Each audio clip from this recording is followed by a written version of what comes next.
Itu.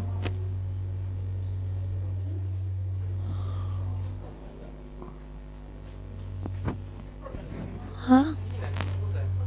Iya gitu.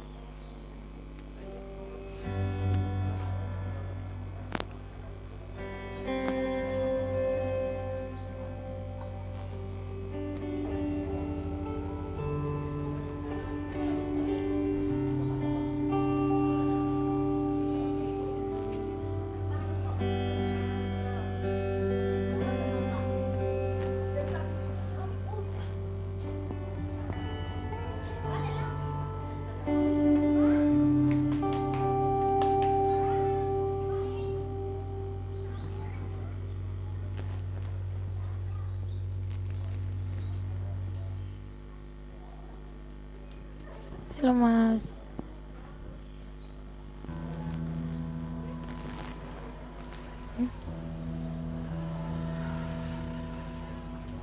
Iya sama si apa?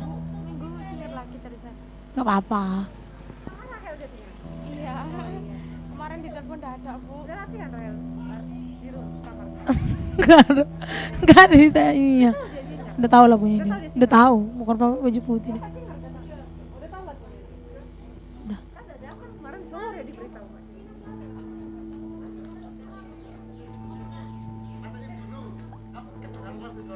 Iya.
Duh, itu bukan.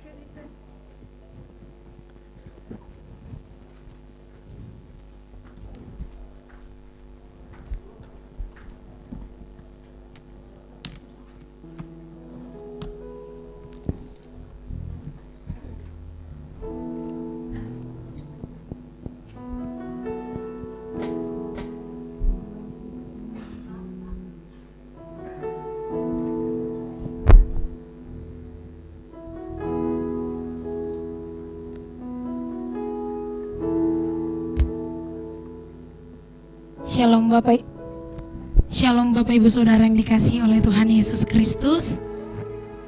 Ya, kita bersyukur buat kebaikan Tuhan, buat pertolongan Tuhan di dalam kehidupan kita. Dan di pagi hari ini kita bersyukur buat kebaikan Tuhan, di mana Tuhan boleh menyertai kita, boleh melindungi kita. Bahkan kita akan memasuki perjamuan kudus kita duduk semeja bersama dengan Tuhan. Kita bersyukur buat itu semua. Namun sebelum kita masuk ke dalam ibadah kita, saya mengundang untuk Bapak Ibu Saudara untuk mengambil saat teduh sejenak di hadapan Tuhan.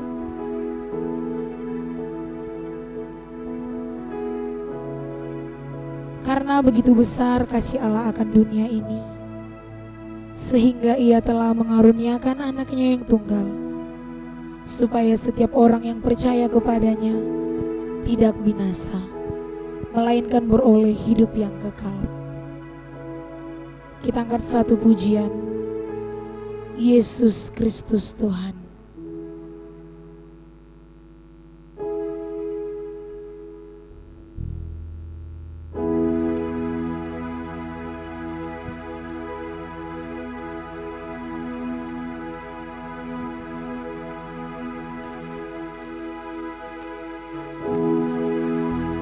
Haleluya Tuhan Yesus.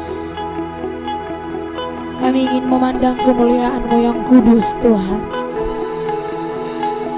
Terima kasih buat hari ini Tuhan Yesus. Kami boleh datang duduk diam bersama-Mu Tuhan. Haleluya.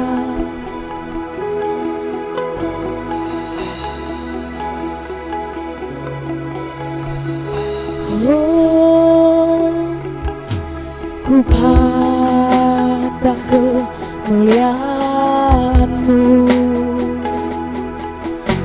Imam besar maha agung. Allah pemilik hidupku, Yesus Kristus Tuhan. Sujud di depan tatamu, sujud di depan tatamu, taklukkan seluruh hidupku. Tangan-Mu penebus, Yesus Kristus Tuhan. Tiada satupun yang luput Tuhan. Tiada satupun yang luput dari karya kasih-Mu yang mulia. Bagi-Mu segala pujian, hormat, kemuliaan.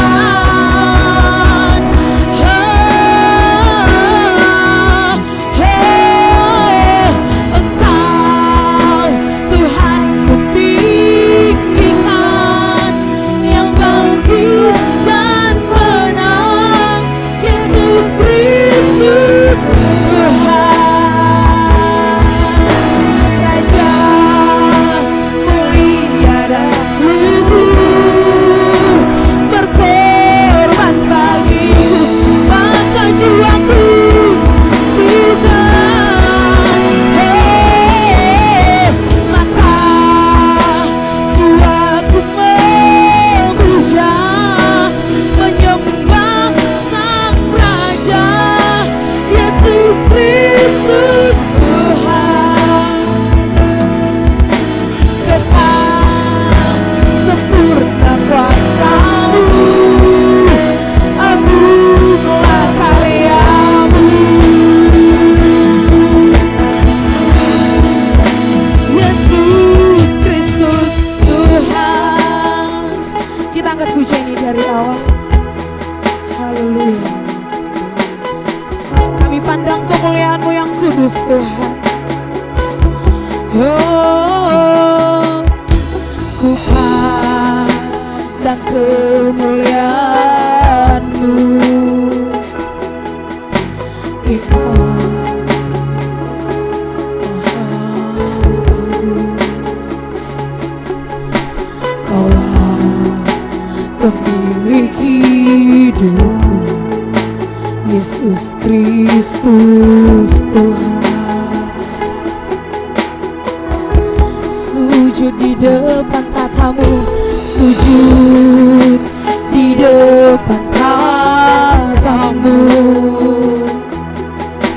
Taklukkan seluruh hidupku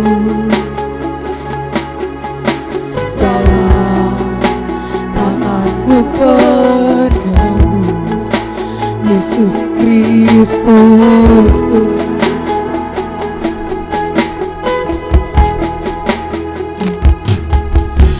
Tiada satu pun yang luput dari karya kasih-Mu. Mulia bagimu segala pujian, bagimu segala pujian, hormat kemuliaan.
Jiwaku Tuhan memuji Engkau, maka jiwaku memuja, menyembah Sang Raja, Yesus Kristus Tuhan. Kekal sempurna kuasa-Mu, agunglah karya-Mu.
hari Jumat Agung ini kami boleh datang bersama-sama.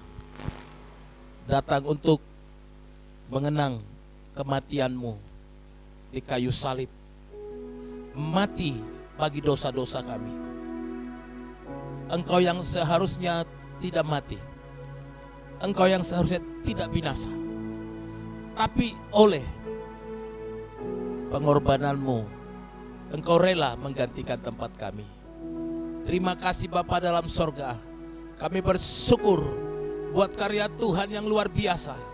Kami bersyukur buat pengorbanan Tuhan yang luar biasa. Kami bersyukur buat segala yang Tuhan lakukan demi keselamatan kami, supaya kami tidak binasa, tetapi kami beroleh hidup yang kekal. Sebelum kami melanjutkan ibadah kami, terlebih dahulu kami akan mentabiskan ibadah pada pagi hari ini.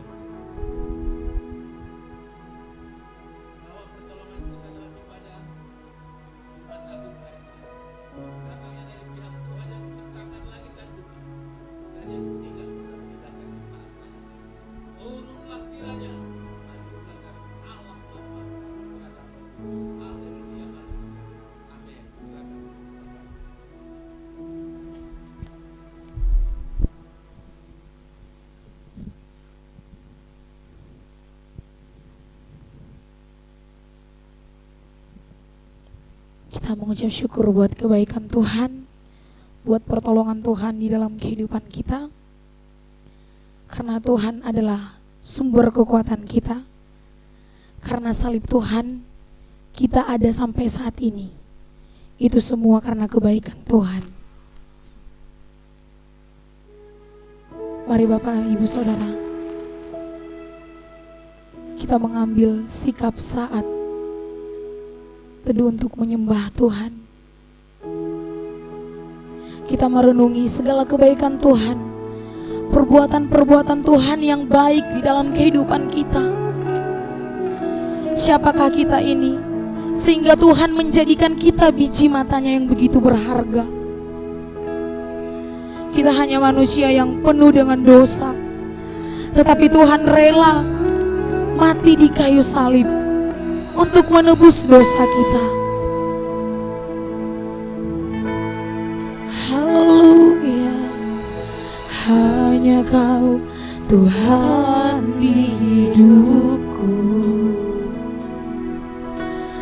Kau berikan hidup yang baru. Darah-Mu menyucikan. Darah-Mu menyucikan. Pulihkan hatiku, ku nyatakan Kaulah segalanya. Engkaulah sumber pengharapan, kuasa-Mu sanggup menyembuhkan, kuasa-Mu sanggup menyembuhkan. Jiwaku berserah, jiwaku pun berserah hanya kepadamu.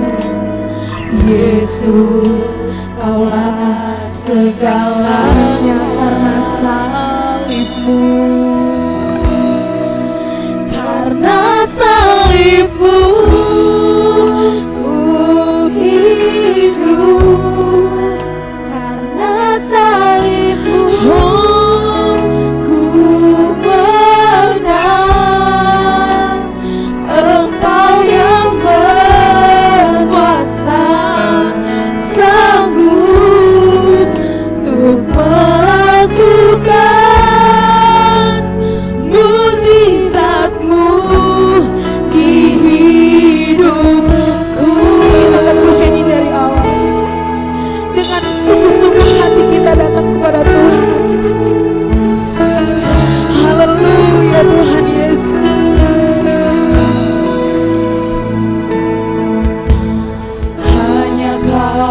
Tuhan di hidupku. Kau berikan hidup yang baru. Darah-Mu menyucikan kami Tuhan. Darah-Mu menyucikan. Pulihkan hatiku,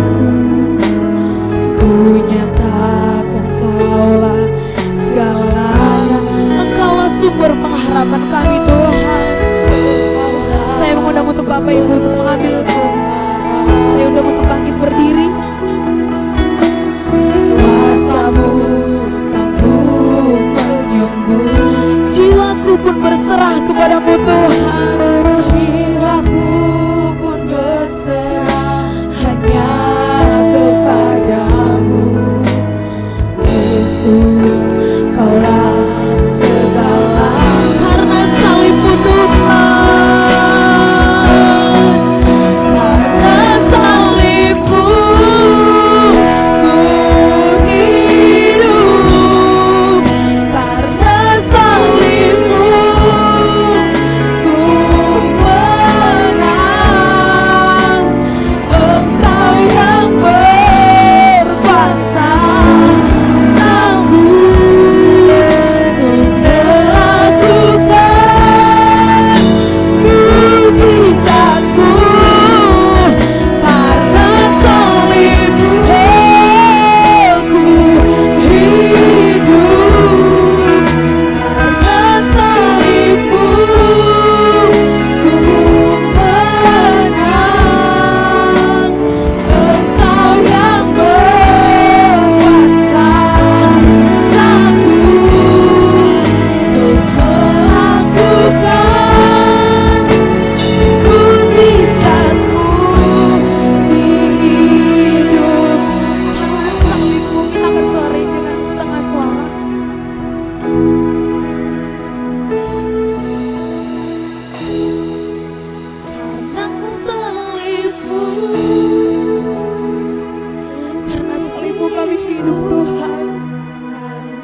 begitu ajaib perbuatan tangan-Mu di dalam kehidupan kami Tuhan Yesus.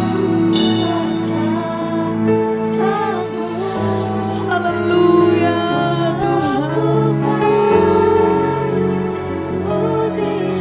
Karena salib-Mu, yes Lord. Karena salib-Mu ku menang. Engkau yang berkuasa sanggup melakukan mujizat-Mu. Yesus Tuhan. Karena salib-Mu ku menang. Engkau yang berkuasa sanggup untuk melakukan mujizat-Mu, untuk melakukan mujizat, untuk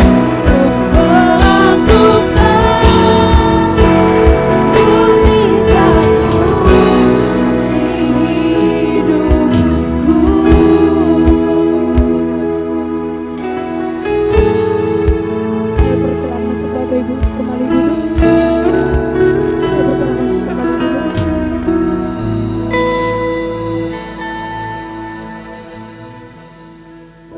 Saya bersilakan untuk Bapak Ibu untuk kembali duduk.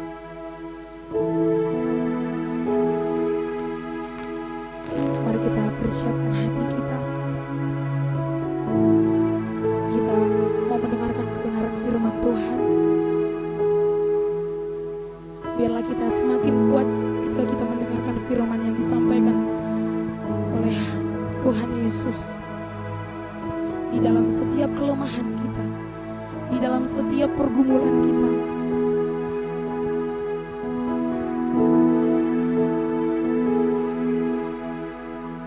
begitu besar kasih-Mu Tuhan. Kasih-Mu yang begitu indah di dalam kehidupan kami. Kasih-Mu yang begitu suci di dalam kehidupan kami Tuhan. Hati-Mu yang begitu mulia Tuhan Yesus. Haleluya. Kita angkat pujian. Kasih yang terindah, hati yang mulia, hanya kami temukan di dalam Engkau Tuhan Yesus.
kami bersyukur di mana pada hari ini kami boleh merasakan karya terbesar di dalam hidup kami, anugerah terbesar di dalam hidup kami, di mana Tuhan, Engkau yang memberikan anak-Mu sebagai penebus dosa bagi kami. Darah yang tercurah di kayu salib, bukti cinta kasih-Mu kepada kami. Darah-Mu yang menetes sampai ke tanah, bukti pengorbanan-Mu bagi kami. Betapa kami yang seharusnya binasa karena dosa-dosa kami, tapi Tuhan gantikan tempat kami. Terima kasih buat karya terbesar yang Tuhan buat dalam hidup kami. Hari ini Bapa, di hari Jumat Agung ini, kami rindu Engkau berbicara kepada kami. Kiranya berfirmanlah, kami siap mendengar. Haleluya, haleluya, amin. Silakan duduk Bapak Ibu. Salam Bapak Ibu. Semoga kita semua dalam keadaan sehat, baik. Baik, mari kita membuka satu bagian firman Tuhan dari Filipi 2 ayat yang ke-8. Satu ayat saja.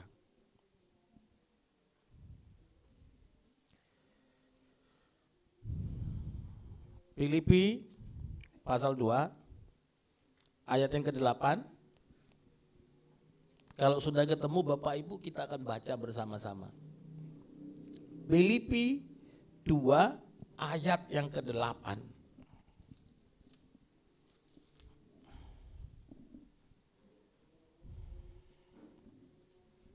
Kalau sudah ketemu, mari kita baca bersama-sama. Filipi 2 ayat yang ke-8. 1, 2, 3. Dan dalam keadaan sebagai manusia, Ia telah merendahkan dirinya dan taat sampai mati, bahkan sampai mati di kayu salib. Saya baca sekali lagi. Dan dalam keadaan sebagai manusia, Ia telah merendahkan dirinya dan taat sampai mati, bahkan sampai mati di kayu salib. Yesus mati supaya manusia hidup. Itu tema kita hari ini. Yesus mati supaya manusia hidup. Bapak Ibu dan Saudara yang terkasih dalam nama Tuhan Yesus, kematian Yesus di kayu salib itu mati bukan karena sebuah pelanggaran yang Ia lakukan, tetapi kematian Yesus di kayu salib adalah sebuah perencanaan yang matang dari Allah, di mana Allah mau manusia yang sudah berdosa itu kembali layak di hadapan Allah. Roma 3 ayat 23 berkata, karena semua orang telah berbuat dosa dan telah kehilangan kemuliaan Allah. Roma 6 ayat 23 mengatakan, sebab upah dosa adalah maut. Kalau semua orang sudah berbuat dosa, maka seharusnya semua orang itu harus mati. Karena dikatakan bahwa upah dosa itu adalah maut. Kalau upah dosa adalah maut, maka tidak ada seorang pun yang terbebas dari maut itu. Kalau itu kemudian menjadi patokan atau harga mati yang kemudian dibuat oleh Tuhan Yesus atau dibuat Allah bagi manusia, jika semua orang sudah berbuat dosa dan jika semua orang sudah kehilangan kemuliaan Allah dan dia wajib untuk mendapatkan upah maut, maka bisa dipastikan semua orang akan mati. Kalau semua orang itu akhirnya mati, maka bisa dikatakan rencana besar Allah dalam penciptaan manusia itu gagal. Karena Allah menciptakan manusia itu segambar dan serupa dengan dirinya. Kalau Allah menciptakan manusia segambar dan serupa dengan Allah, maka sebenarnya manusia itu harusnya itu selalu mencari dan mencari dan mencari Tuhan. Tetapi dosa sudah memutuskan hubungan atau dosa sudah membatalkan relasi antara Allah dengan manusia. Pemutusan hubungan. Pemutusan hubungan antara manusia dengan Allah itu adalah akibat manusia tidak patuh kepada Allah. pada saat manusia pertama Adam dan Hawa itu berada di Taman Eden. Tuhan bilang kepada manusia itu, semua pohon dalam taman ini boleh kamu makan buahnya. Tetapi satu pohon yang di tengah taman itu jangan kamu apa-apakan. Disentuh pun jangan. Nanti kamu akan mati. Itu kata Tuhan. Semua pohon dalam taman ini boleh kamu makan buahnya, tapi satu pohon itu jangan. Jangan dimakan, nanti kamu mati. Tapi biasanya Bapak Ibu, yang dilarang itu buat penasaran ya Bapak Ibu ya. Kalau dilarang keluar malam, biasanya kita coba gimana sih rasanya keluar malam. Kalau dilarang misalnya jangan menggunakan HP, ya gimana sih rasanya menggunakan HP kan begitu. Jadi apa yang dilarang itu selalu mendatangkan penasaran. Maka kemudian ketika si ular itu datang dan berkata, tentulah semua pohon dalam taman ini boleh kamu makan buahnya. Betul, betul. Tapi ular itu menjanjikan, kalau kamu makan buah yang di tengah taman itu, justru kamu akan menjadi sama seperti Allah. Maka itu menjadi sama seperti Allah. Kualitas menjadi sama seperti Allah. Inilah yang kemudian menggoda Adam dan Hawa. Karena sebelumnya Adam dan Hawa itu kan diciptakan segambar. Masih segambar, belum sama. Kalau dikatakan maka kamu makan buah itu kamu akan sama seperti Allah, maka dia akan mempunyai kuasa, dia akan memiliki otoritas yang sama seperti Allah. Inilah yang ditawarkan oleh setan. Inilah yang ditawarkan oleh iblis. Dari sini kita bisa melihat bahwa ternyata iblis itu pandai dalam menawarkan sesuatu. Saya pernah mengatakan bahwa marketing terbaik itu adalah setan. Marketing terbaik itu adalah iblis. Jadi kalau mau sukses kita harus tiru dia itu. Cara marketing dia. Tapi jangan tiru apa dia itu. Dia menjatuhkan orang ke dalam dosa. Jadi marketing yang baik yang dilakukan oleh setan atau iblis ini maka kemudian membuat Hawa itu dia terpengaruh. Kamu akan menjadi sama seperti Allah. Kelihatannya satu perkataan menjadi sama seperti Allah ini begitu menggoda ya. Begitu menggoda, punya otoritas yang sama Allah, punya kuasa yang sama Allah, punya eksistensi yang sama Allah. Inilah kemudian yang membuat iman Hawa itu goyah. Dan kemudian dia mulai berpikir dan kemudian dari pikiran itu kemudian turun ke mata. Makanya karena pikiran itu dekat ke mata Bapak Ibu. Maka biasanya yang bikin orang berdosa itu dipikirin dulu baru dilihat. Biasa gitu. Jadi firman Tuhan berkata, Hawa melihat bahwa buah itu baik. Dikatakan baik, berarti menarik untuk dimakan. Tanpa pikir panjang maka kemudian Hawa memakan buah itu dan setelah dicicip ternyata kok enak. Dimakan kok enak. Memang dosa itu enak Bapak Ibu kalau nggak ketahuan. Betul ya Bapak Ibu ya. Kalau ketahuan hancur.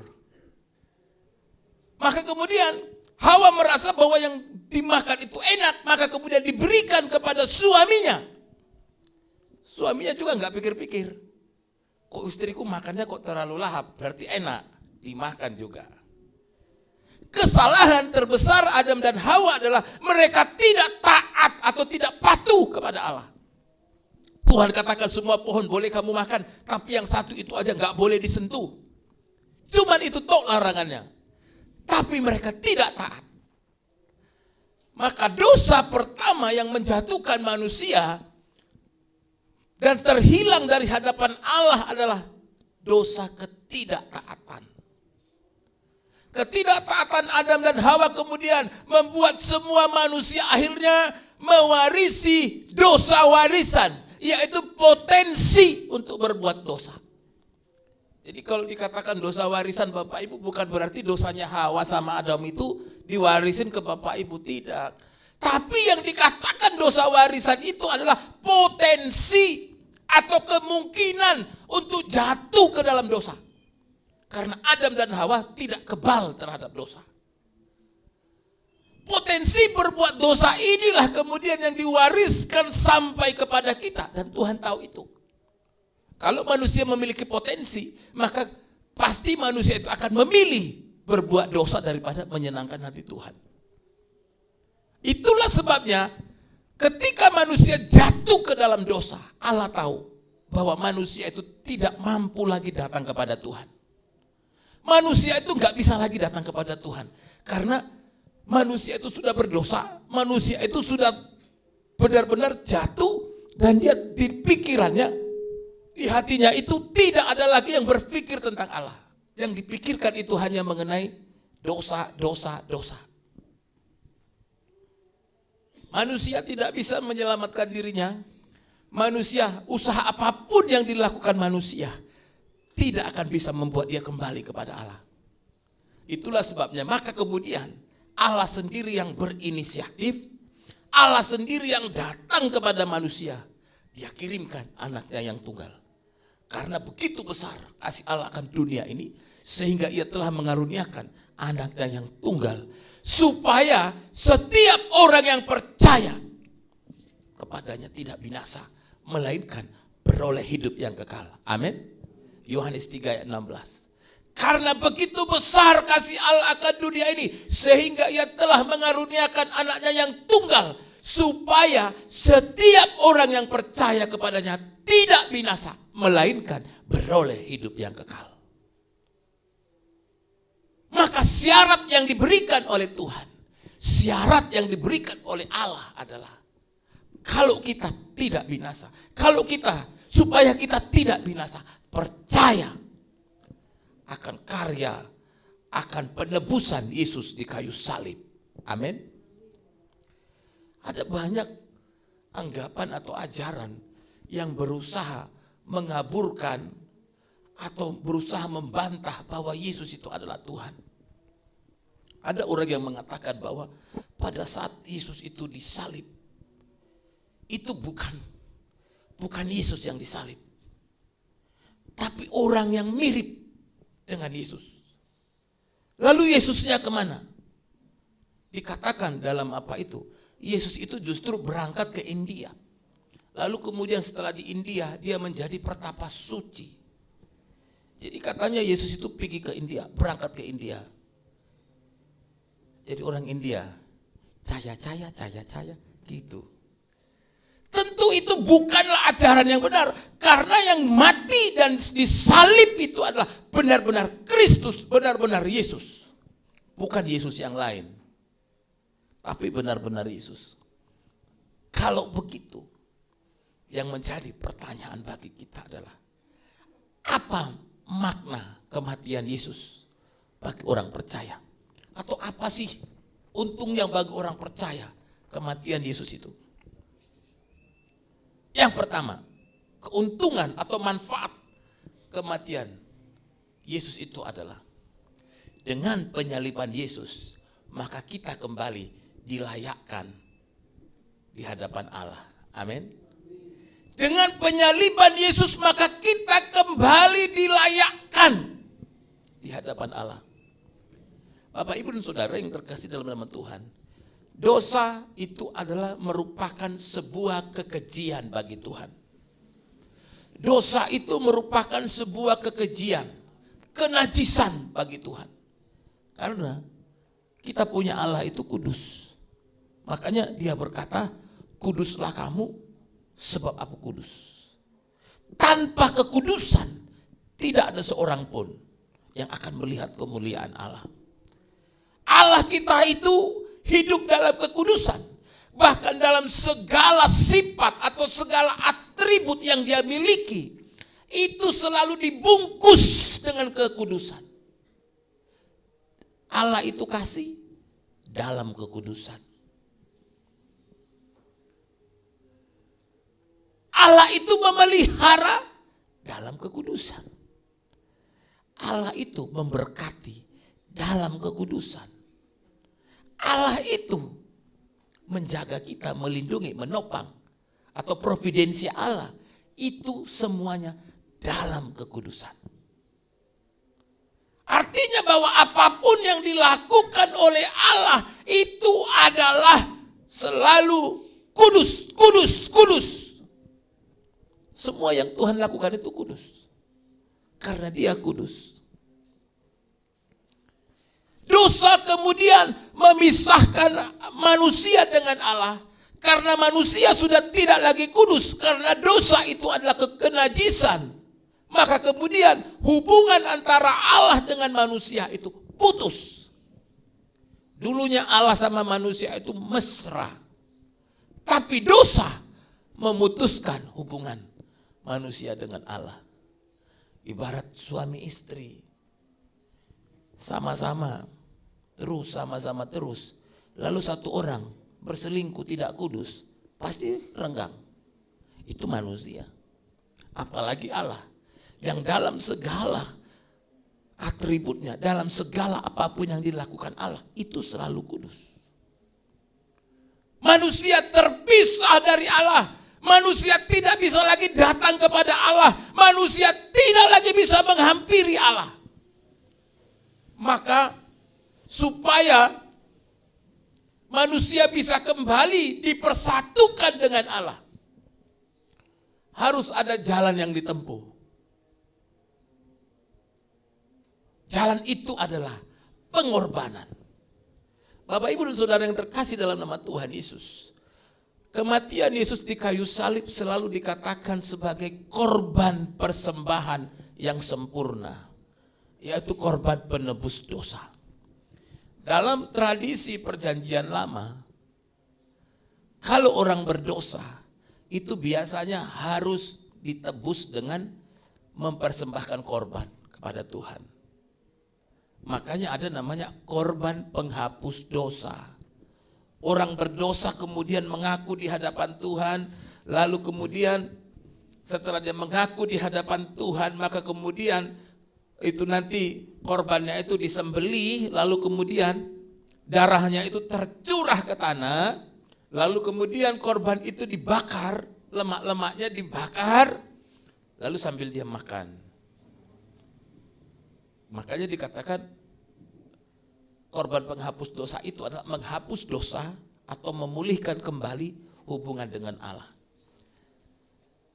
Dan korban yang paling sempurna untuk memulihkan hubungan Allah dengan manusia adalah dengan Allah sendiri yang berinisiatif datang kepada manusia, maka dia rela memberikan dirinya sebagai tebusan. Tetapi sistem korban masih berlaku. Itulah sebabnya pada saat Yesus disalibkan, darah Yesus tercurah ke tanah. Pada saat Tuhan Yesus dipaku di kayu salib, tangannya, kakinya, itu kan darah itu menetes sampai akhirnya tetes darah penghabisan. Maka kemudian Yesus mati. Untuk memulihkan hubungan Allah dengan manusia diperlukan korban penghapus dosa. Dan korban penghapus dosa itu adalah kematian Yesus di kayu salib. Amin. Kematian Yesus di kayu salib. Bapak, Ibu, dan Saudaraku yang terkasih dalam nama Tuhan Yesus, hukuman salib itu biasanya diberikan kepada pemberontak-pemberontak atau yang melawan negara. Itu biasanya hukuman salib itu diberikan kepada orang-orang yang melawan, memberontak kepada negara. Lalu apakah Tuhan Yesus itu dianggap memberontak kepada negara? Begini ceritanya Bapak Ibu. Tuduhan yang diberikan kepada Yesus itu adalah bahwa Yesus itu sudah melakukan penodaan terhadap agama Yahudi dengan mengaku sebagai anak Allah. Jadi Yesus disalib, tuduhan yang diberikan itu adalah dia sudah menodai agama Yahudi. Karena dia sudah dituduh menodai agama Yahudi, maka kemudian dia disidang.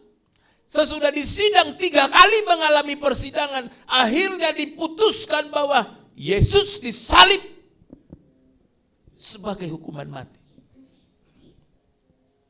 Yesus disalib sebagai hukuman mati. Bagi manusia, ketika Tuhan Yesus itu disalib, bagi orang yang tidak paham, bagi orang yang tidak mengerti, mereka akan melihat bahwa penyaliban Yesus di kayu salib itu sama dengan penyaliban penjahat-penjahat, perampok-perampok, pemberontak-pemberontak. Bagi orang yang tidak percaya.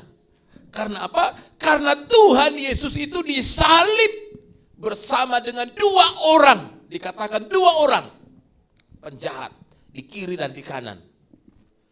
Jadi kalau dikatakan Tuhan Yesus itu disalib, di kiri kanannya itu ada 2 orang penjahat. Biasanya dia yang di tengah itu dianggap yang paling berat dosanya. Jadi Tuhan Yesus itu ditempatkan disalib di posisi tengah. Maka itu berarti bahwa Tuhan Yesus ini dianggap sebagai orang yang paling berat dosanya. Penyamun-penyamun yang di kiri dan di kanan itu dosanya tidak lebih berat dari Tuhan Yesus. Maka dia ditempatkan di tengah karena dianggap paling banyak dosanya. Paling besar kesalahannya. Karena dia mengaku sebagai anak Allah. Itulah sebabnya kemudian dia diejek, dihina, dicaci maki, diludahin. Karena orang menganggap dia sama dengan penjahat. Tetapi di balik semua itu, segala jalan salib yang Yesus lalui, segala proses penyaliban yang Yesus lalui adalah merupakan rencana Allah untuk menyelamatkan manusia. Amin. Bagi manusia salib itu kebodohan. Itu makanya firman Tuhan bilang, bagi manusia, bagi dunia salib itu kebodohan. Karena orang percaya kepada salib dianggap sebagai orang bodoh.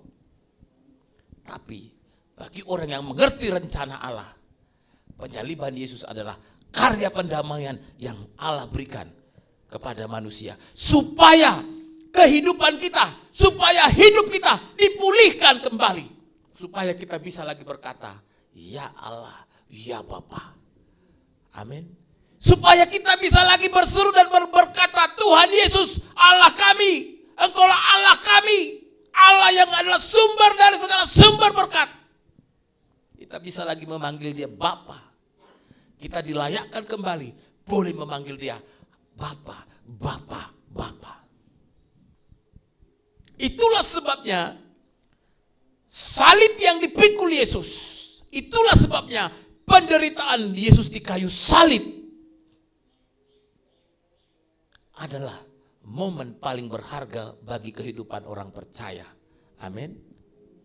Itulah sebabnya setiap perayaan Jumat Agung kita diingatkan bahwa kematiannya membuat kita dilayakkan kembali di hadapan Allah. Amin. Kalau dilihat dari kedatangan Tuhan Yesus ke dunia ini, dia itu kan datang dalam kemuliaan, datang sebagai Tuhan yang harusnya dihormati, yang harusnya ditinggikan. Tapi Tuhan Yesus tidak ambil itu. Karena dia datang untuk melayani, bukan untuk dilayani. Amin. Markus 10 ayat 45 berkata, karena anak manusia juga datang bukan untuk dilayani, melainkan untuk melayani dan untuk memberikan nyawanya menjadi tebusan bagi banyak orang. Amin. Saya baca sekali lagi, Markus 10 ayat 45. Karena anak manusia juga datang bukan untuk dilayani, melainkan untuk melayani dan untuk memberikan nyawanya menjadi tebusan bagi banyak orang. Dari ayat ini kita bisa melihat bahwa kematian Yesus di kayu salib dipahami sebagai pengorbanan nyawa untuk rencana keselamatan manusia yang dari Allah. Amin. Jadi kematian Yesus di kayu salib itu adalah merupakan jalan atau pengorbanan untuk memulihkan kita supaya kita kembali layak di hadapan Allah. Itulah sebabnya Bapak, Ibu, dan Saudara, salib itu begitu berharga. Salib itu tidak bisa dipisahkan dari orang Kristen. Mau di gereja ada salib, mau di leher ada salib, mau di rumah ada salib, di hati kita ada salib, di mana-mana kita hidup sebagai orang percaya ada salib yang harus kita pegang sebagai identitas kita. Amin. Salib itu lambang identitas kita, Bapak Ibu. Walaupun salib itu adalah lambang penderitaan, tapi salib itu adalah identitas. Memang kita pikul salib. Memang ketika kita memilih jalan salib, hidup kita di dunia ini penuh dengan penderitaan. Hidup kita di dunia ini penuh dengan berbagai-bagai macam persoalan. Tapi percaya Bapak Ibu, lewat salib kita akan beroleh kemuliaan. Amin. Justru karena salib Tuhan Yesus semakin dipermuliakan. Justru karena salib, maka kemudian semua orang akhirnya berkata, ya Tuhan, Engkaulah Tuhan, Engkaulah Juru Selamat, Engkaulah penebus dosa kami. Salib akan memulihkan kita. Salib akan membuat kita kembali terhormat, berharga di hadapan Tuhan. Karena salib adalah jalan pendamaian bagi kita. Amin. Yang kedua, mengenai kematian Tuhan Yesus di Jumat Agung ini. Yang kedua, salib adalah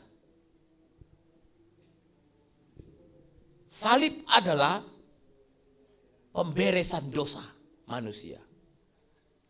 Salib adalah jalan untuk membereskan dosa manusia. Amin. Bapak, Ibu, dan Saudaraku yang terkasih dalam nama Tuhan Yesus. Kalau kita melihat bagaimana Tuhan Yesus disalib, Bapak Ibu, itu dia dari ruang sidang, itu begitu dia diputus bahwa Yesus ini harus mati. Ketika kemudian diberikan pilihan kepada orang Yahudi, siapakah yang akan dibebaskan, Yesus atau penjahat yang bernama Barabas itu? Mereka mengatakan, kami lebih memilih Barabas yang dibebaskan. Karena niat orang Yahudi, mereka harus menghukum mati Yesus. Bapak, Ibu, dan Saudara yang terkasih dalam nama Tuhan Yesus, maka kemudian Yesus memikul salibnya dari pengadilan itu menuju Golgota yang bernama bukit atau sering disebut dengan Bukit Tengkorak. Dalam perjalanan dari ruang sidang sampai menuju Bukit Tengkorak adalah saat-saat yang dikatakan dengan Jumat sengsara. Dia ditendang, dihina, dicaci maki, diludahin. Bahkan disuruh dia pikul salibnya. Sampai-sampai secara manusia Tuhan Yesus itu gak sanggup pikul salibnya. Di tengah jalan ada seorang yang bernama Simon orang Kirene, kemudian menggantikan Yesus memikul salibnya. Tetapi pada saat Simon orang Kirene itu memikul salib Tuhan Yesus, bukan berarti Tuhan Yesus itu berhenti untuk tidak mengalami siksaan. Tetap dia sampai menuju Bukit Tengkorak, tetap dia sampai ke Golgota. Tuhan Yesus terus disiksa, dicambuk, dihina. Karena memang tujuan mereka adalah supaya cepat mati. Tapi puji Tuhan, sampai ke Golgota ternyata Tuhan Yesus belum mati. Tetapi hal terberat adalah ketika berada di Golgota. Kemudian Tuhan Yesus itu dipakukan di kayu salib. Lalu kemudian salibnya diberdirikan bersama dengan dua orang perampok itu. Biasanya kalau disalib Bapak Ibu, Biasanya kalau disalib itu disalib di hari yang panas. Jadi begitu Tuhan Yesus disalib di hari yang panas, itulah sebabnya orang yang disalib itu rata-rata itu mati kehausan. Ditambah lagi dengan tangan yang terpaku, kaki yang terpaku. Setiap Tuhan Yesus bernafas, maka darah akan mengucur dari bekas paku itu yang di tangan dan yang di kaki. Darah terus menetes sampai jam 3 sore. Akhirnya Tuhan Yesus mati. Mati bukan karena kesalahan yang ia lakukan, tapi dia mati demi dosa-dosa kita. Amin. Orang bertanya, kok bisa Tuhan Yesus mati bagi orang lain? Mengapa Tuhan Yesus dikatakan mati terhadap dosa orang lain? Bukankah harusnya orang yang bersalah yang menanggung dosanya? Memang benar. Tapi kalau semua manusia seperti saya katakan tadi dikenakan maut karena dosanya, mati semua, kosong dunia ini. Maka kemudian dibuatlah korban pengganti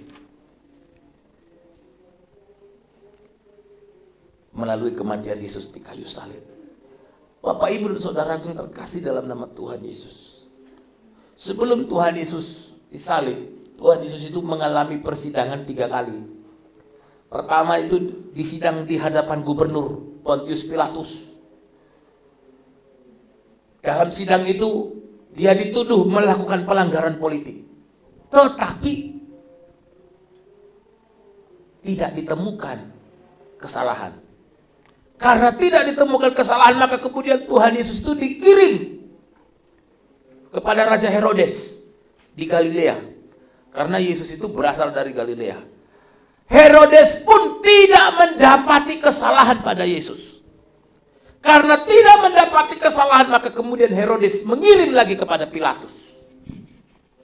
Terakhir kali Pilatus mengadili Yesus di kursi pengadilan resmi. Dalam bahasa aslinya orang Yunani bilang itu litostrotos. Jadi pengadilan litostrotos. Diadili di sidang resmi. Tapi juga sebenarnya tidak ditemukan kesalahan. Tetapi walaupun tidak ditemukan kesalahan, orang banyak massa saat itu mengatakan, bunuh dia, salibkan dia, salibkan dia. Semua orang mengatakan bunuh dia, salibkan, salibkan, salibkan dia. Pilatus sebenarnya bingung. Bahkan sudah berusaha, berkali-kali Pilatus ini berusaha untuk membebaskan Yesus. Namun para imam dan pengikutnya, para imam besar, imam kepala dan pengikut-pengikutnya juga tidak mau berhenti. Mereka tetap bersikeras Yesus harus dihukum mati. Salibkan, salibkan.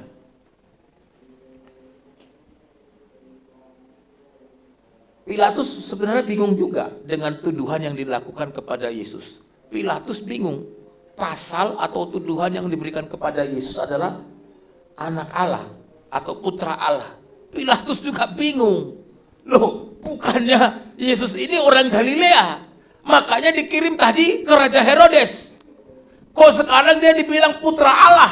Jangan-jangan Pilatus berpikir jangan-jangan Yesus ini memang datang dari atas sana, kan begitu. Tapi dalam kebingungannya, akhirnya Pilatus tidak bisa melawan kehendak massa. Maka kemudian dia memberikan Yesus untuk disalib. Pilatus memberikan Yesus untuk disalib.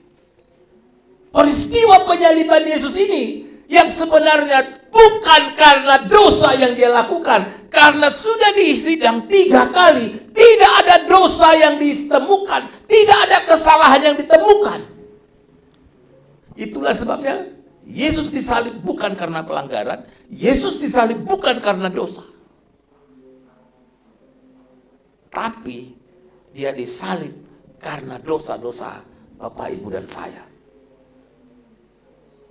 Yesus disalib bukan karena dia melakukan perbuatan dosa atau sesuatu yang membuat dia kemudian layak untuk dihukum. Tetapi sidang duniawi saja tidak membuktikan bahwa dia bersalah. 3 kali disidang tidak ada bukti bahwa dia bersalah. Tetapi harus disalib. Karena memang itu adalah jalan yang ditentukan oleh Allah. Supaya dosa-dosa kita ditebus oleh Yesus. Amin. Dosa Bapak, Ibu, dan saya sudah dibereskan Yesus di kayu salib. Dosa kita sudah dibereskan Yesus di kayu salib. Itulah sebabnya orang percaya harus siap ikut salib. Amin. Salah seorang sastrawan Roma mengatakan, jangan sampai salib itu ada bagi orang Roma. Jangan sampai salib itu ada bagi orang Roma.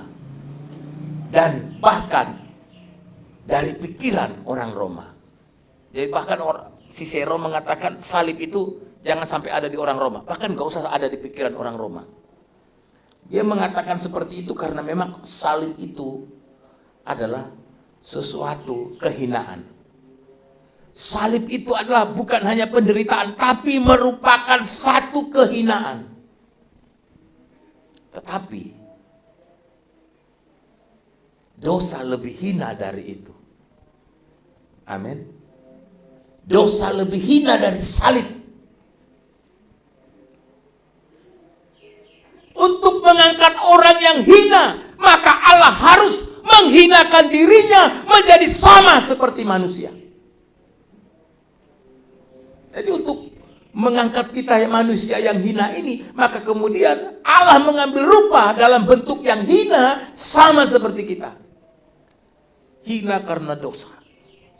Karena itu pengampunan Allah hanya melalui salib, yaitu lewat kematian Yesus Kristus, yang mengakibatkan sukacita dan menjadi pengalaman yang indah, yang mampu mengubah keadaan dan karakter manusia. Amin.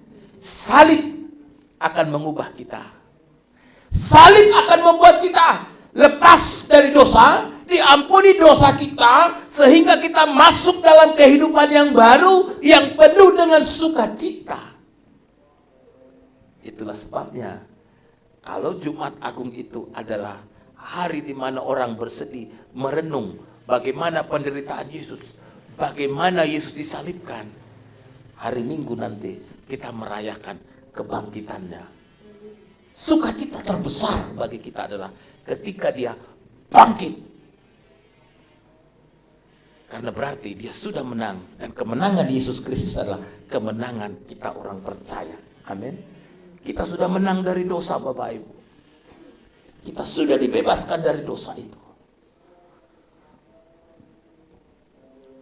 James X. Todd mengatakan, bagi orang percaya kematian Yesus Kristus adalah klimaks. Karena melalui pengorbanan Kristus tidak hanya mengampuni, tetapi juga menghapus dosa kita selamanya.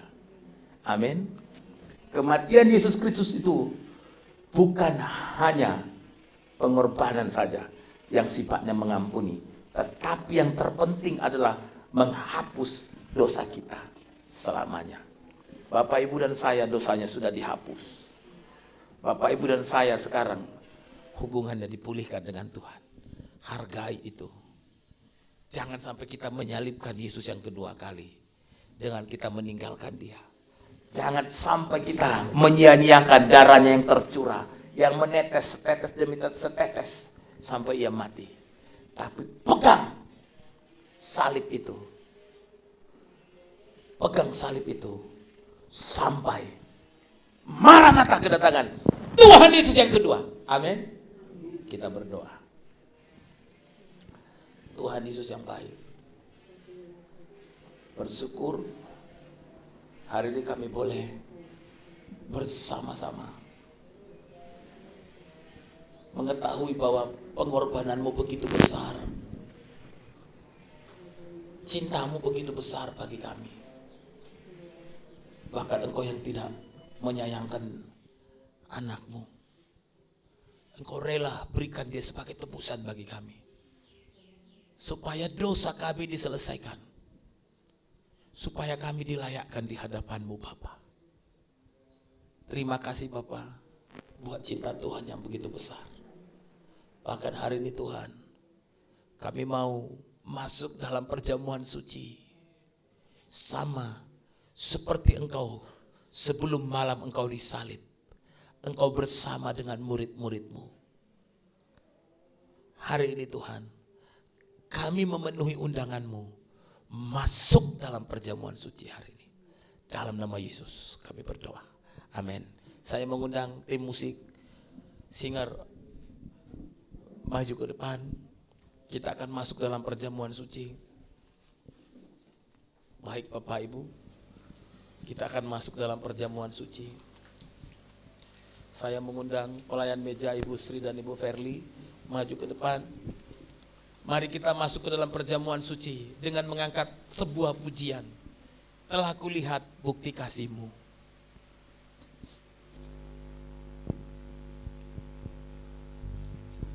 Telah kulihat bukti kasih-Mu. Sebuah bukti pengorbanan Tuhan. Kasih-Nya yang begitu besar bagi Bapak Ibu dan saya. Dia rela memberikan nyawanya. Dia rela berkorban bagi kita. Telah kulihat bukti kasih-Mu. Haleluya. Haleluya. Katakan.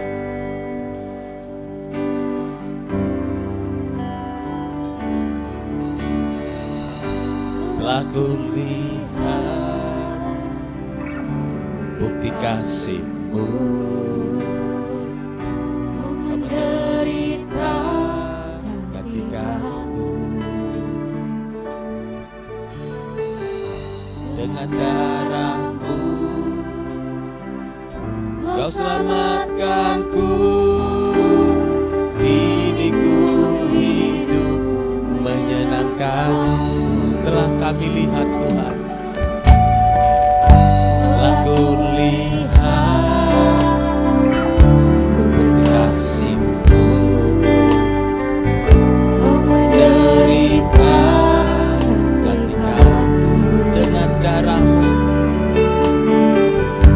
dengan darah-Mu Kau selamatkanku. Kini ku hidup menyembah-Mu. Terlalu besar Tuhan, terlalu besar kasih-Mu Bapa. Pengorbanan yang Engkau berikan bagiku terlalu mahal. Darah-Mu Yesus tercurah untuk menebus hidup. Nyanyikan lebih sungguh lagi. Telah kulihat bukti kasih-Mu. Mari kita bangkit berdiri. Telah kulihat bukti kasih-Mu. Kau menderita ketika-Mu. Dengan darah-Mu Kau selamatkanku. Kini ku hidup menyembah.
terlalu besar, terlalu besar. Darahmu Bapa, pengorbanan yang Kau berikan bagiku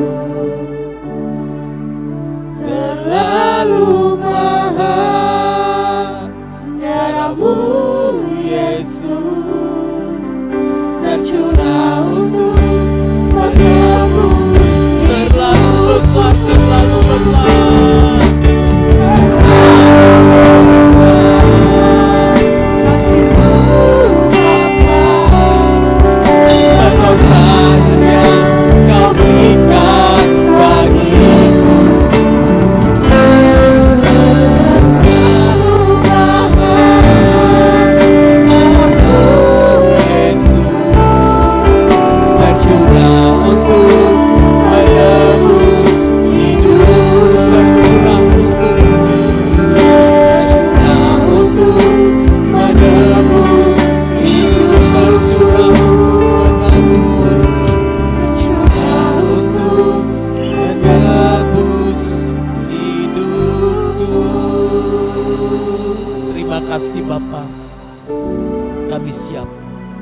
Masuk dalam perjamuan suci. Layakkan kami Bapa. Haleluya, haleluya. Amin. Dasar firman Tuhan dalam perjamuan kudus hari ini dari 1 Korintus 11 ayat 23 sampai 26. Sebab apa yang telah kuteruskan kepadamu telah aku terima dari Tuhan, yaitu bahwa Tuhan Yesus pada malam waktu ia diserahkan mengambil roti. Dan sesudah itu ia mengucap syukur atasnya. Ia memecah-mecahkannya dan berkata, inilah tubuhku yang diserahkan bagi kamu. Perbuatlah ini menjadi peringatan akan aku. Demikian juga ia mengambil cawan sesudah makan, lalu berkata, cawan ini adalah perjanjian baru yang dimateraikan oleh darahku. Perbuatlah ini setiap kali kamu meminumnya menjadi peringatan akan aku. Sebab setiap kali kamu makan roti ini dan minum cawan ini, kamu memberitakan kematian Tuhan sampai ia datang. Amin. Pada malam sebelum Tuhan Yesus disalib, Tuhan Yesus berkumpul bersama dengan murid-muridnya dalam sebuah rumah. Kemudian mengambil roti dan memecah-mecahkannya dan berkata, inilah tubuhku yang terpecah-pecah karena kamu. Mari kita angkat roti kita di tangan kanan kita. Mari kita makan dalam nama Yesus.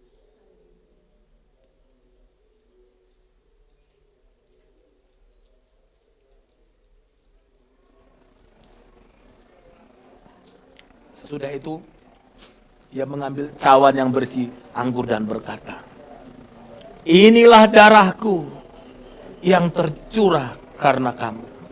Kita angkat anggur kita di tangan kanan kita. Anggur ini adalah representasi dari darah Yesus yang tercurah bagi kita. Mari kita minum dalam nama Yesus.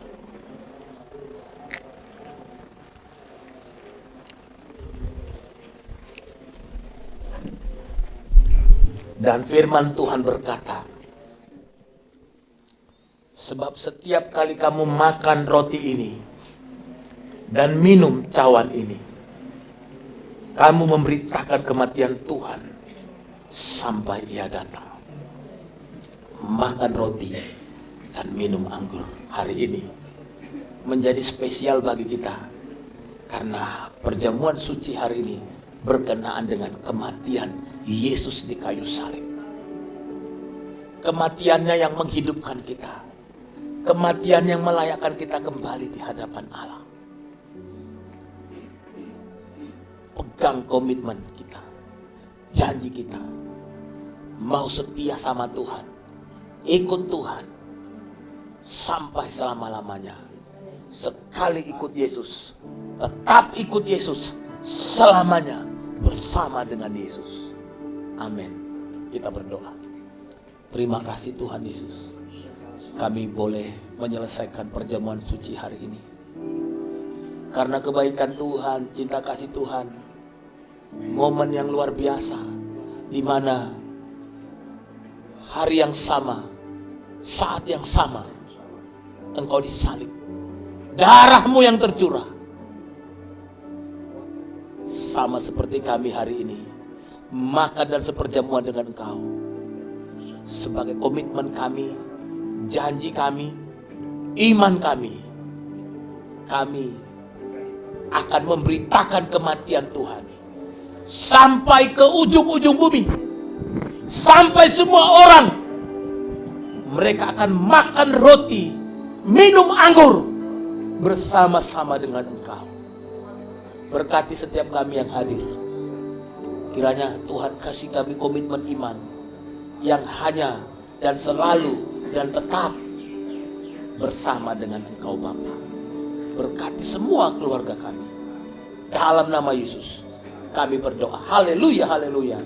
Amin. Silakan duduk Bapak Ibu.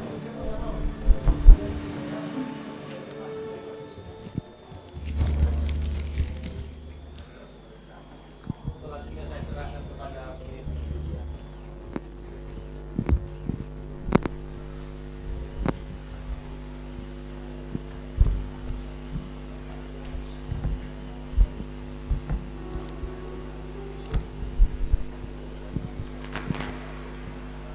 diberkati oleh firman Tuhan. Amin Bapak Ibu Saudara. Amin. Mari Bapak Ibu Saudara, kita mempersiapkan persembahan kita, kita memberikan korban syukur kita kepada Tuhan.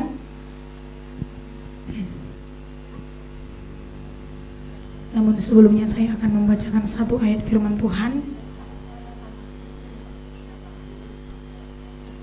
2 Korintus pasal yang ke-9 ayat yang ke-7, beginilah firman Tuhan. Hendaklah masing-masing memberikan menurut kerelaan hatinya, jangan dengan sedih hati ataupun karena paksaan, sebab Allah mengasihi orang yang memberi dengan sukacita. Amin. Nak, saya mengundang untuk kolektif untuk maju ke depan. Kita angkat satu pujian, betapa hatiku berterima kasih Yesus.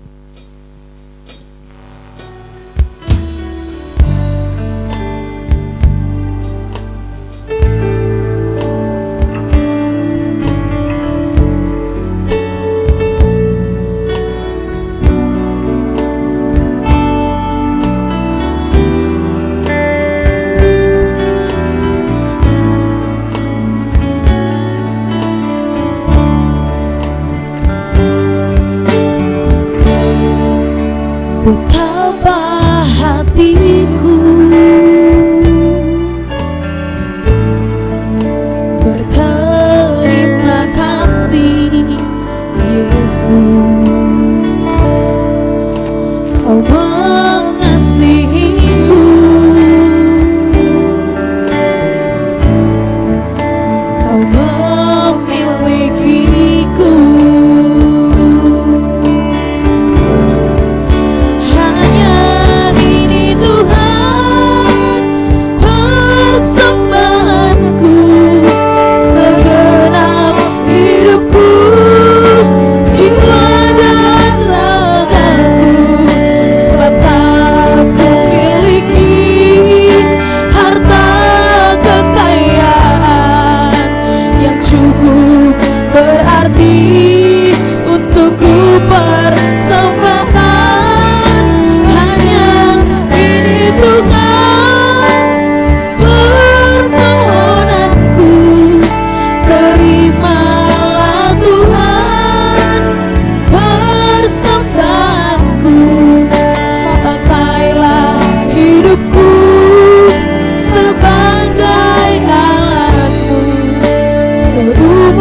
Berterima kasih, betapa hatiku berterima kasih Yesus, Kau mengasihiku,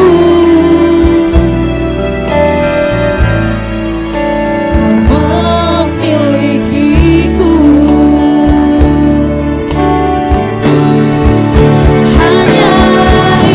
Tuhan, persembahanku segenap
Mari Bapak Ibu Saudara, kita bersyukur karena Tuhan boleh ada bersama dengan kita mulai dari awal, pertengahan hingga kita akan mengakhirinya. Tuhan masih bersama-sama dengan kita.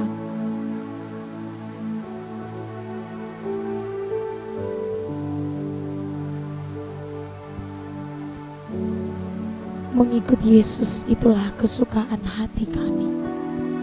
Mengikut Engkau Tuhan adalah kekuatan di dalam diri kami, Tuhan Yesus.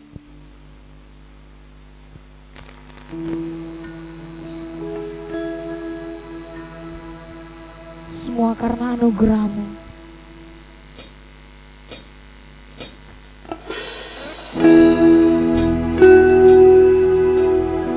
Semua karena kebaikan-Mu Tuhan.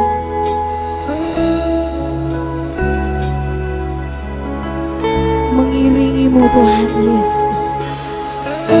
Mengikuti-Mu Tuhan Yesus. Haleluya.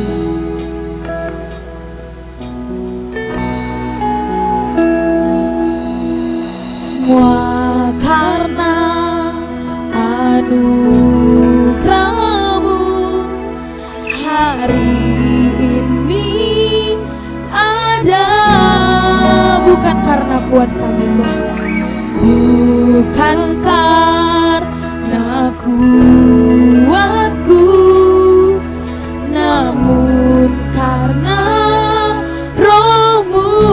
Ku bawa hatiku, penyembahanku. Ku semakin berkurang, Yesus semakin bertambah. Mengikut, haleluya Tuhan Yesus. Benar Tuhan,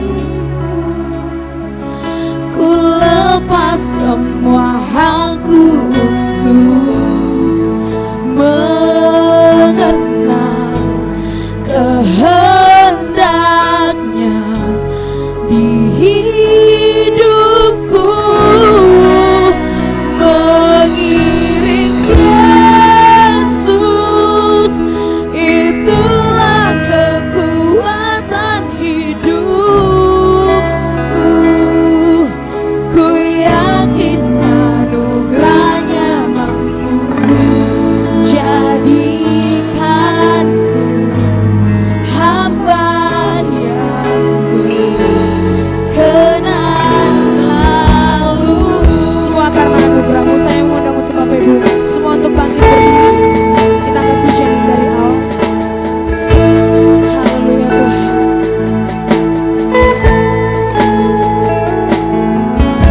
Semua karena anugerah-Mu hari ini ada, bukan karena kuat kami Tuhan, bukan karena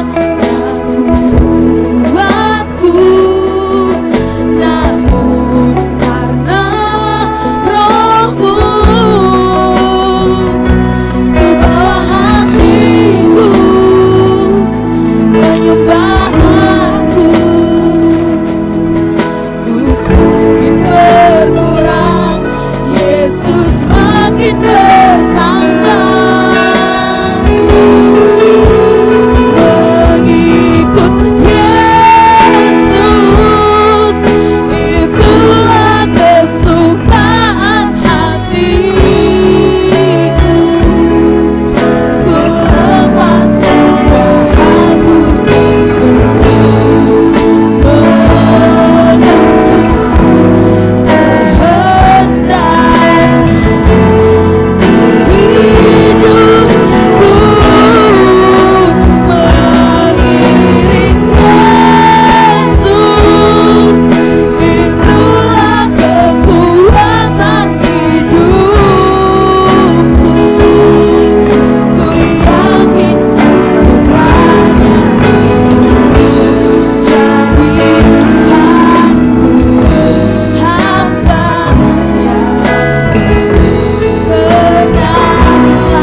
ibadah pada hari ini dalam perayaan Jumat Agung hari ini.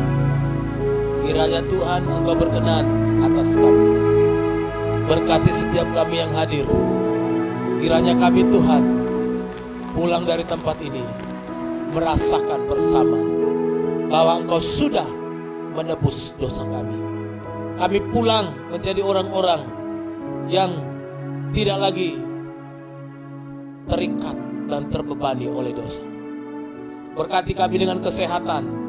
Jauhkan segala sakit penyakit. Jauhkan segala yang tidak berkenan. Berkati juga Tuhan setiap usaha pekerjaan jemaat-Mu. Tambahkan berkat. Bahkan yang belum bekerja, Tuhan Engkau sudah berikan pekerjaan. Berkati anak-anak kami Tuhan, masa depan mereka, pendidikan mereka, bahkan segala biaya pendidikan mereka. Kami percaya Tuhan Yesus Engkau sudah menyediakan. Kami mau berdoa bagi gereja kami di tempat ini. Kiranya Tuhan topang, berkati, cukupkan segala dana yang kami perlukan, supaya kami boleh mengerjakan pembangunan gedung ini Bapa. Kami hanya bersandar, kami hanya berharap, kami hanya percaya kepada Allah saja. Allah sumber berkat akan memberkati gereja kami hari ini. Berkati setiap kami Bapa. Dalam nama Yesus kami percaya Tuhan memberkati kami. Sebentar kami Tuhan akan membawa setiap persembahan kami di hadapan-Mu. Kiranya Engkau berkenan atas persembahan kami. Kiranya Engkau melihat kesungguhan kami yang memberi. Tuhan memberkati persembahan kami, ucapan syukur kami, korban diakonia kami, korban pembangunan kami, bahkan korban persepuluhan kami. Kiranya menjadi sesuatu yang berkenan dan Tuhan mengembalikan kepada kami berlipat-lipat ganda dari apa yang sudah kami berikan hari ini. Saatnya kami akan kembali ke rumah kami. Kiranya Tuhan Yesus menyertai kami. Kita ucapkan doa yang diajarkan Tuhan Yesus. Bapa kami yang di surga, dikuduskanlah nama-Mu, datanglah kerajaan-Mu, jadilah kehendak-Mu di bumi seperti di surga. Berikanlah kami pada hari ini makanan kami yang secukupnya, dan ampunilah kami akan kesalahan kami, seperti kami juga mengampuni orang yang bersalah kepada kami. Dan janganlah bawa kami ke dalam pencobaan, tetapi lepaskanlah kami daripada yang jahat, karena Engkau-lah yang punya kerajaan dan kekuasaan dan kemuliaan sampai selama-lamanya. Mari kita mengangkat tangan kita, mengarahkan hati kita untuk membawa berkat Tuhan. Pulanglah dan bawalah berkat Tuhan hari ini. Tuhan memberkati engkau dan melindungi engkau. Tuhan menyinari engkau dengan wajahnya dan memberi engkau kasih karunia. Tuhan menghadapkan wajahnya kepadamu dan memberi engkau damai sejahtera dari saat ini sampai Maranatha, kedatangan Yesus yang kedua. Haleluya, haleluya, amin. Amin. Amin. Amin.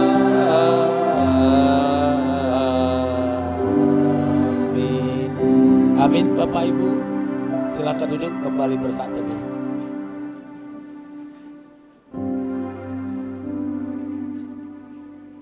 Amin.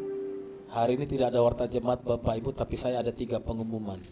Yang pertama, hari Minggu ibadah kebangkitan, kita mulai ibadah jam 5:30 pagi. Sekali lagi saya mengingatkan, hari Minggu nanti kita ibadah jam 5:30 pagi sampai jam 7.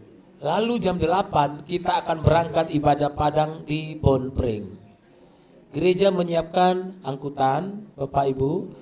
Nama-nama orang yang akan duduk di mobil itu sudah diatur sama panitia, daftarnya ada di Pak Soleh, nanti Bapak Ibu boleh cek. Itu yang pertama. Yang kedua, Bapak Ibu, tadi kita sudah bikin percontohan untuk semua yang melayani persembahan Bapak Ibu, jangan lagi maju ke sini. Biar langsung aja, nanti para pelayan itu langsung selesai mereka masukin sendiri aja ke sini. Jadi